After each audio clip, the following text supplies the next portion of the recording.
ભરેલા ભીંડાનું શાક બનાવવા માટે 250 ગ્રામ આપણે ભીંડો લઈ લીધો છે। એને ડીટીયાનો ભાગ કાઢીને આ રીતે આપણે લાંબી સાઈઝમાં કટ કરી લઈશું। તો બધા ભીંડાને આપણે કટ કરી લીધો છે। કઢાઈમાં મોટી 3 ચમચી જેટલું તેલ એડ કરીને એમાં રાઈ એડ કરીશું, હિંગ એડ કરીશું અને ભીંડો એડ કરી લઈશું। તો ભીંડાને આપણે સરસ રીતે મિક્સ કરીને આપણે એને ઢાંકીને ચડવા દેવાનો છે।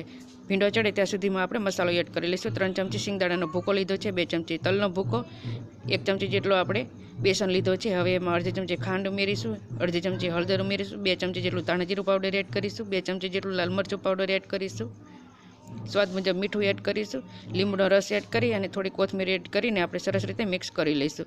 તો ભીંડો આપણો સરસ રીતે ચડી ગયો છે। તો હવે આ મસાલો આપણે એમાં એડ કરી લઈશું। તો બધા મસાલો એડ કરીને આપણે એને મિક્સ કરી લઈશું અને ઢાંકીને આપણે ફરીથી એને 3 થી 4 મિનિટ સુધી થવા દઈશું।